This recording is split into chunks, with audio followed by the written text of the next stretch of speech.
We're trying this again, even though I might not have time. But it keeps stopping on me. I'm reading one of my favorite books, How the Grinch Stole Christmas. Hope you enjoy.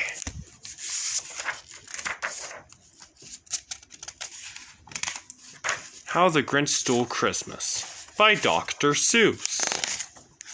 Every Who down in Whoville liked Christmas a lot.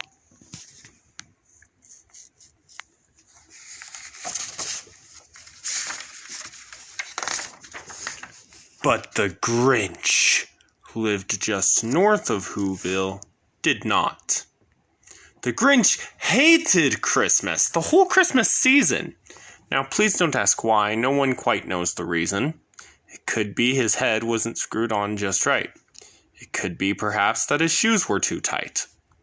But I think that the most likely reason of all may have been that his heart was 2 sizes too small.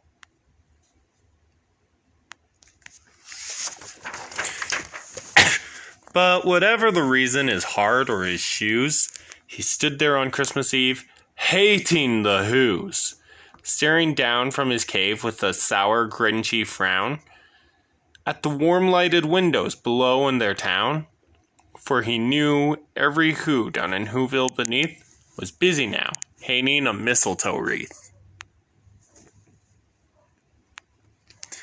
And they're hanging their stockings, he snarled with a sneer. Tomorrow is Christmas. It's practically here. Then he growled with his Grinch fingers nervously drumming. I must find some way to stop Christmas from coming, for tomorrow he knew.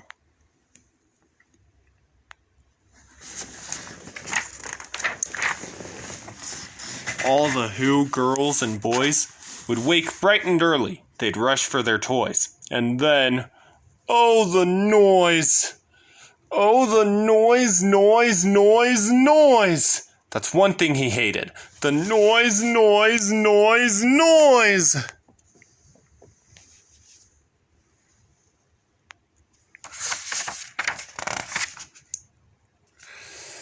Then the Who's young and old would sit down to a feast. And they'd feast, and they'd feast, and they'd feast, feast, feast, feast. They would feast on Who pudding, and rare Who roast beast, which was something the Grinch couldn't stand in the least. And then they'd do something he liked least of... What? Okay.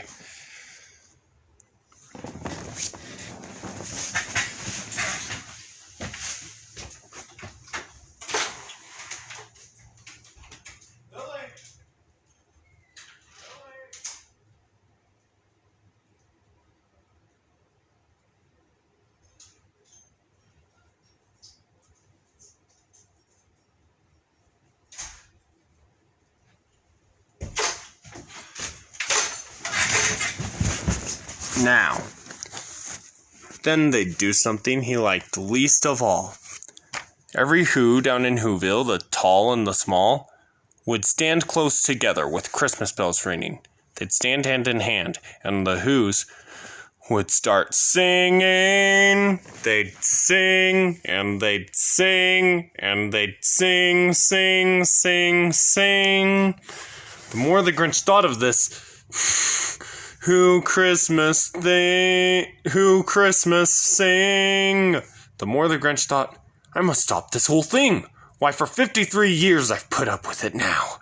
I must stop Christmas from coming. But how?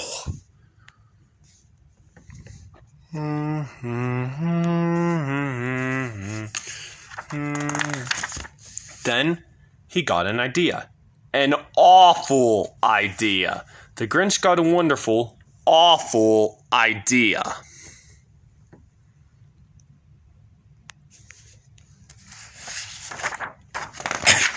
I know just what to do. The Grinch laughed in his throat, and he made a quick Santa Claus hat and a coat. And he chuckled and clucked, what a great Grinchy trick! With this coat and this hat, I look just like Saint Nick.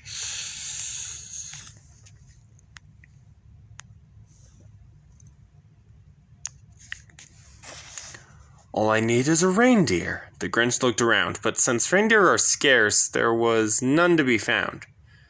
Did that stop the old Grinch? No, the Grinch simply said, if I can't find a reindeer, I'll make one instead. So he called his dog Max, then he took some red thread, and he tied a big horn on the top of his head.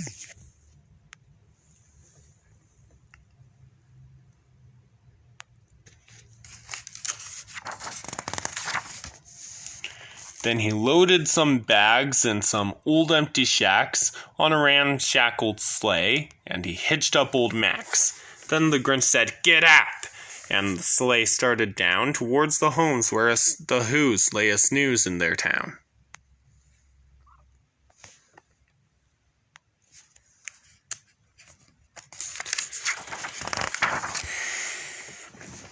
All their windows were dark. Quiet snow filled the air. All the Who's were all dreaming, sweet dreams without care. When he came to the first little house on the square, "This is stop number 1, the old Grinchy Claus hissed!" And he climbed to the roof, empty bags in his fist.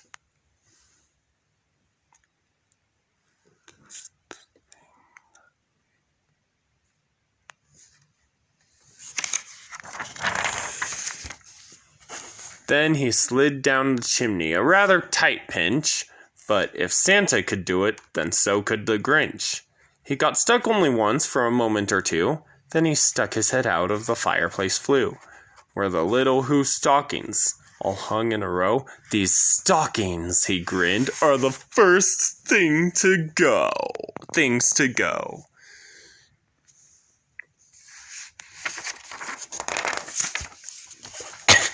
Then he slithered and slunk with a smile most unpleasant around the whole room, and he took every present. Pop guns and bicycles, roller skates, drums, checkerboards, tricycles, popcorn and plums. And he stuffed them in bags. Then the Grinch very nimbly stuffed all the bags one by one up the chimbley.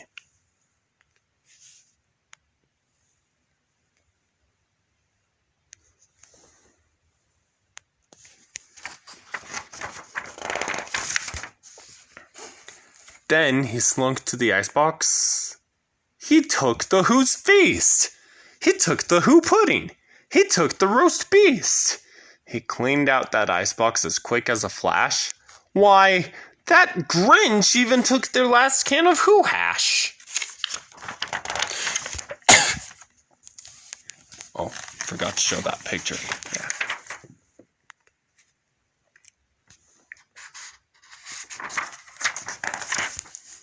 Then he stuffed all the food up the chimney with glee. "And now," grinned the Grinch, "I will stuff up the tree."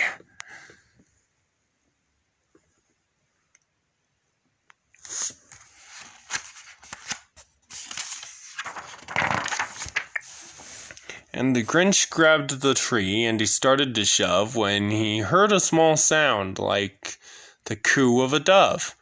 He turned around fast and he saw a small Who, little Cindy Lou Who was no more than 2.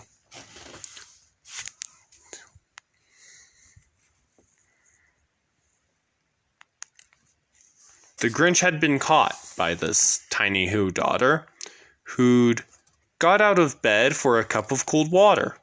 She stared at the Grinch and said, "Santa Claus, why? Why are you stealing our Why are you taking our Christmas tree? Why?"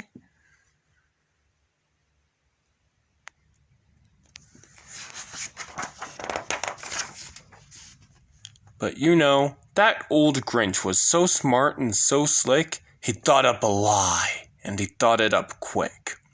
"Why, my sweet little tot," the fake Santa Claus lied. "There's a light on this tree that won't light on one side, so I'm taking it home to my workshop, my dear. I'll fix it up there, then I'll bring it back here."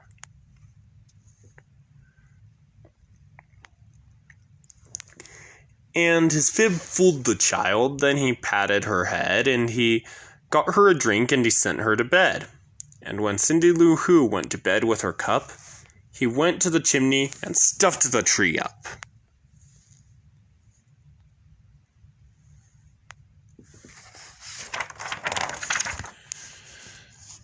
Then the last thing he took was the log for their fire. Then he went up the chimney himself, the old liar. On the walls he left nothing but hooks and some wire.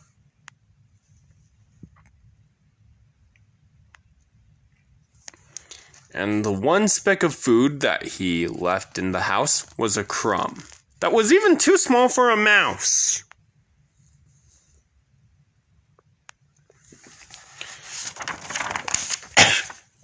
Then he did the same thing to the other whose houses, leaving crumbs much too small for the other whose mouses.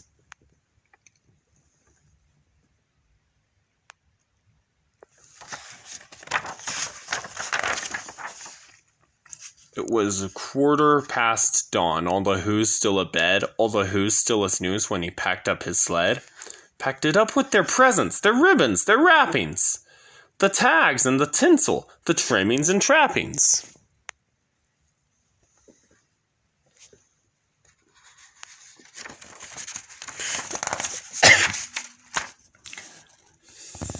"3,000 feet up the side. 3,000 feet up the side of Mount Crumpet, he rode with his load to the tip-top to dump it. Pooh-pooh to the who's, he was grinchiously humming. They're finding out now that no Christmas is coming. They're just waking up. I know just what they'll do. Their mouths will hang open a minute or two. Then the who's down in Whoville will all cry, boo-hoo.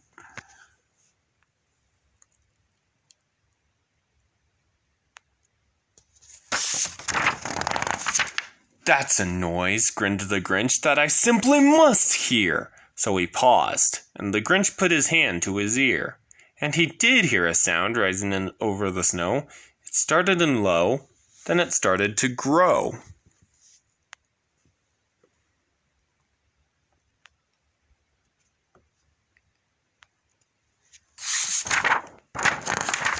But the sound wasn't sad. Why? The sound sounded merry. It couldn't be so, but it was merry, very.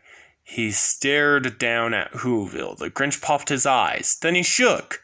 What he saw was a shocking surprise.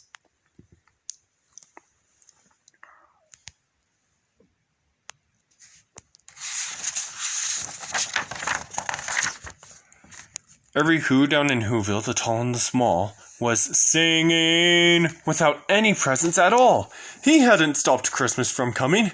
It came! Somehow or other, it came just the same.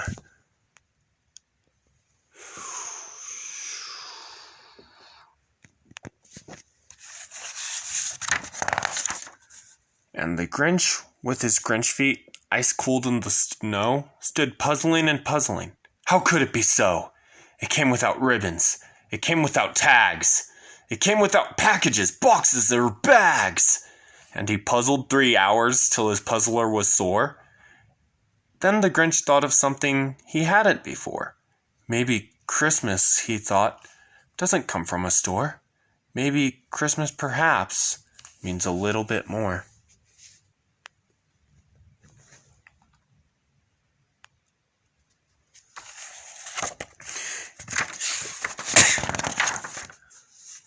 And then what happened? And what happened then? Well, in Whoville they say that the Grinch's small heart grew 3 sizes that day. And the minute his heart didn't feel quite so tight, he whizzed with his load through the bright morning light. And he brought back the toys and the food for the feast. And he